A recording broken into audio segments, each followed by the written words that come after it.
নতুন বছরের শুরুতেই জানাই আমার বন্ধুদেরকে অনেক ভালোবাসা, শুভেচ্ছা, বড়দেরকে প্রণাম। তো সবাই কেমন আছো? নিশ্চয়ই ভালো আছো। তো আমাদের একটা রীতি আছে যে চৈত্র সংক্রান্তিতে কাঁঠালের এঁচোড়, টক ডাল আর তিতে ভাজা খেতে হয়। তো সবই রান্না হয়েছে, আজকে তোমাদের সাথে শেয়ার করছি আমি কাঁঠালের এঁচোড়ের ডালনা। তো কাঁঠাল কাটা হয়ে গেছে, পরিষ্কার করে ধুয়ে নিয়েছি। এবার একটা কড়াইতে জল দিয়ে দিয়েছি, একটু নুন হলুদ দিয়ে কাঁঠালগুলো দিয়ে একটু ভাপিয়ে নেব। সাথে আলু কেটে রেখেছি, আলুটাও সেদ্ধ করে নেব। তো কারো কারো নিয়ম আছে পাচন বলে সেটাকে, তো আমাদের সেটা নিয়ম নেই। সব সবজি দিয়ে একটা পাচন খান, বেশ ভালো হয়। আমি খেয়েছি আমার বন্ধুর বাড়িতে, গত বছরই খেয়েছিলাম। তো আমাদের এই নিয়মটা নেই, আমাদের আছে এঁচোড়ের ডালনা বা এঁচোড় যাই বলো। তো দেখো একটু ভাপিয়ে নেব, খুব বেশি সেদ্ধ করব না। নুন হলুদ একটু দিয়ে গরম জলে একটু ফুটলেই নামিয়ে নেব। প্রচণ্ড গরম পড়েছে, প্রত্যেক জায়গাতেই ভীষণ গরম। এই গরমে তোমরা খুব ভালো থেকো, বেশি করে জল খেও, শরবত খেও। তো হয়ে গেল এঁচোড়গুলো ভাপানো। এবার একটু সামান্য একটু তেল দিয়েছি, দিয়ে একটু ভেজে নেব এঁচোড়গুলোকে। আর মশলা তো রেডি করা আছে আমার।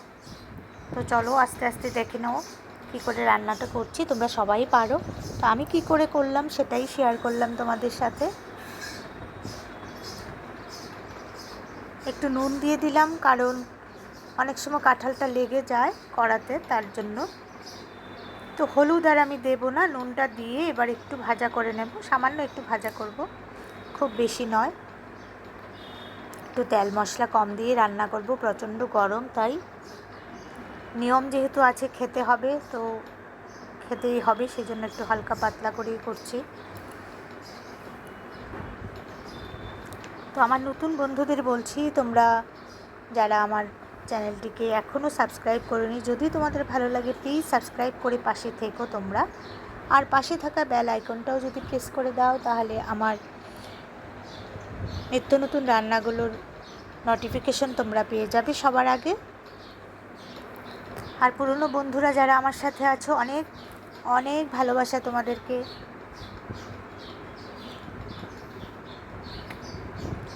তো কাঁঠালটা ভাজা হচ্ছে, আমি বাকি মশলাগুলো সব রেডি করে নিচ্ছি। তোমরা সবাই থাকো আমার সাথে, দেখতে থাকো।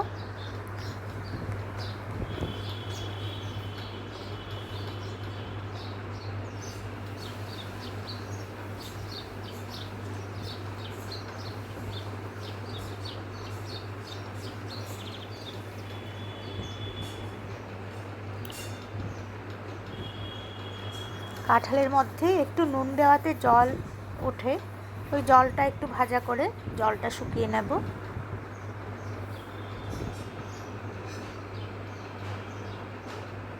দেখে বোঝা যাচ্ছে জলটা শুকিয়ে যাচ্ছে। তাপটা একটু কমিয়ে রেখেছি, গ্যাসের তাপ। তো কার কার কী নিয়ম আছে বলবে তোমরা, চৈত্র সংক্রান্তিতে কে কী খাও প্লিজ কমেন্ট করে জানিও তোমরা।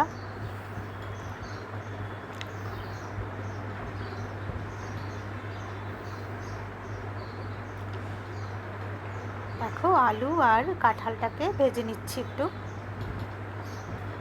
আর নিরামিষ রান্নাতে মশলা তো কমন, আদা, জিরে, ধনে গুঁড়ো এইগুলোই দিতে হবে।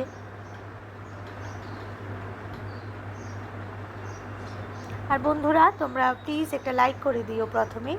তোমরা হয়তো ভুলে যাও, ইচ্ছে করে হয় এরকম না, আমারও ভুল হতে পারে। সেই জন্য আমি সবসময় আগে লাইকটা দিয়েই দেখাটা শুরু করি, সরি। তো তোমরাও প্লিজ আমার আমার রান্নাটা দেখার সময় একটা লাইক করে দিও, তারপর দেখা শুরু করে দিও। তো হয়ে গেল ভাজা, নামিয়ে নিচ্ছি কাঁঠালগুলোকে।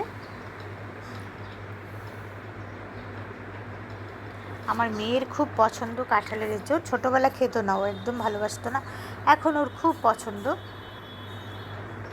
তো কড়াতে দিয়ে দেবো আর একটু তেল, খুব বেশি তেল দেবো না বলেছি রান্নাতে, যতটুকু লাগবে ততটুকুই দিলাম। এবার শুকনো লঙ্কা দিয়ে দিলাম ফোড়নে,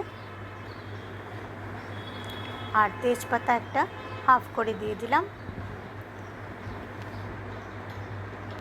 এখন একটু ভেজে নেব, শুকনো লঙ্কাটা ভাজা হবে। শুকনো লঙ্কার বেশ সুন্দর একটা গন্ধ আছে, আমার তো খুব ভালো লাগে। যে কোনো ভাজার সাথে আমি বেশ শুকনো লঙ্কা দিয়ে খাই, সেটা আমার খুব পছন্দ। কাঁচা লঙ্কার থেকেও শুকনো লঙ্কা ভাজাটা আমি প্রেফার করি বেশি। তো দেখো হয়ে গেল ভাজা, এবার ফোড়নে দিয়ে দেব হাফ চামচ হিং দিয়ে দিলাম। আমরা সবাই জানি হিঙের গন্ধটা খুব ভালো হয় এবং হজমেও সাহায্য করে। আর দিয়ে দিলাম 5 ফোড়ন। এবার একটু ভাজা হয়ে যাক, 5 ফোড়নটা সুন্দর একটা গন্ধ বেরিয়েছে। এখন এক এক করে বাকি মশলাগুলো আমি দিয়ে দেব। লঙ্কা বাটা আমি সবসময় বলি যে আমি কাঁচা লঙ্কা, সব রান্নাতে কাঁচা লঙ্কাই ব্যবহার করি, কাঁচা লঙ্কা বাটা দিই। তো দিয়ে দিলাম লঙ্কা বাটা, খুব একটা ঝাল করব না।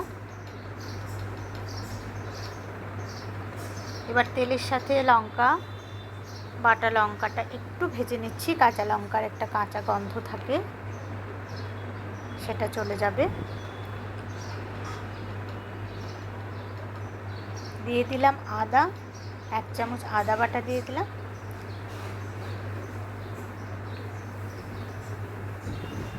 আর দিয়ে দিলাম হাফ চামচ হলুদ। আমি ভাজার সময় হলুদ ব্যবহার করিনি, তাই এখানে একটু বেশি দিলাম হলুদটা। আর দিয়ে দিলাম 1 চামচ জিরে গুঁড়ো, আর দিয়ে দেবো 1 চামচ ধনে গুঁড়ো। এবার একটু জল দিয়ে মশলাটাকে ভালো করে কষিয়ে নেব, ভাজা করে নেব মশলাটা।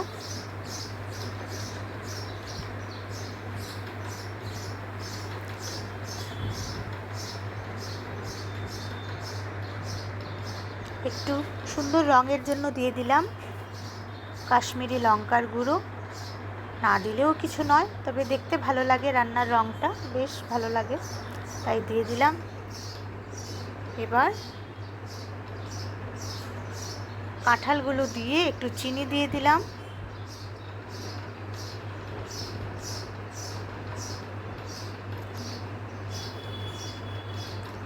আরও একটু কিছুক্ষণ ভেজে নিচ্ছি কাঁঠালগুলোর সাথে, কাঁঠাল আলু।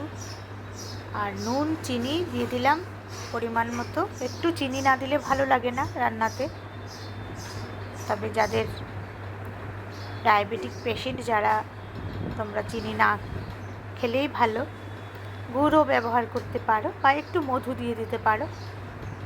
চিনির থেকে গুড় অনেক ভালো, আমরা জানি, মধু দিলেও ভালো হয়।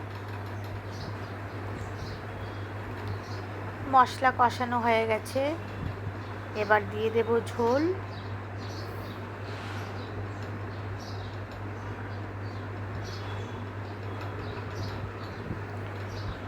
দিয়ে দিলাম পরিমাণ মতো জল।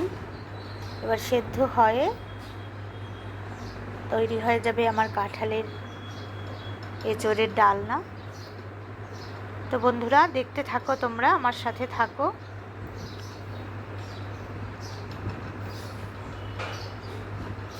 দেখো অনেকটাই ফুটে গেছে, ঝোলটা একটু গায়ে মাখা থাকবে, খুব বেশি ঝোল দেব না, ঝোল রাখবো না।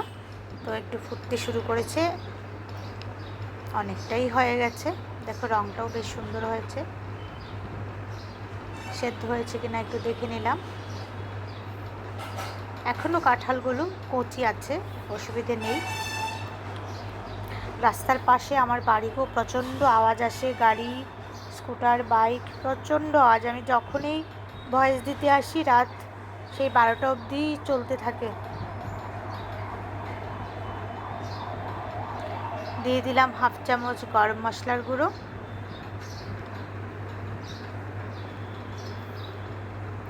এবার মিশিয়ে নিলাম গরম মশলাটাকে। আর একটু ঘি না দিলে তো ভালোই লাগবে না। নিরামিষ রান্নায় একটু ঘি দিলে টেস্ট আরও দ্বিগুণ বেড়ে যায় এবং একটা সুন্দর গন্ধও আসে রান্না থেকে। তো একটু দিয়ে দেব ঘি। শুকিয়ে নিচ্ছে একটু ঝোলটা।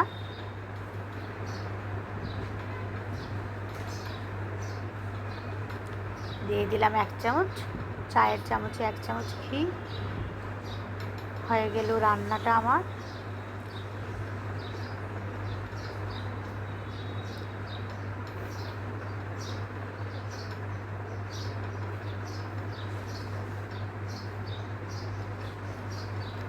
তো বন্ধুরা, কেমন লাগলো আমার এই কাঁঠালের এঁচোড়ের ডালনা তোমাদের অবশ্যই কমেন্ট করে জানিও। আর খুব ভালো লাগলে বন্ধুদের সাথে শেয়ার করে দিও। আর যারা এখনও চ্যানেলটিকে সাবস্ক্রাইব করোনি প্লিজ সাবস্ক্রাইব করে দিও। যদি তোমাদের পছন্দ হয়, ভালো লাগে, তাহলেই দিও। আর দেখো, একদম শেষে আমি সামান্য একটি কসুরি মেথি দিয়ে দিলাম, আরও একটু সুন্দর গন্ধ এবং স্বাদটাকে আরও একটু বাড়ানোর জন্য। সেটাও আমার খুব পছন্দ। তো হয়ে গেল এঁচোড়ের ডালনা। তো দেখা হবে আগামী নতুন কোনো ভিডিওতে। খুব ভালো থেকো বন্ধুরা, সুস্থ থেকো, আনন্দে থেকো। আর নতুন কোনো রান্নার ভিডিওতে দেখা হবে তোমাদের সাথে। দেখতে থাকো। আর আমার সাথে এতক্ষণ থাকার জন্য তোমাদেরকে অসংখ্য ধন্যবাদ, ভালোবাসা। খুব ভালো থেকো তোমরা, আর খুব এনজয় করে দেখতে থাকো। টাটা, আজকে আসি, আবারও দেখা হবে।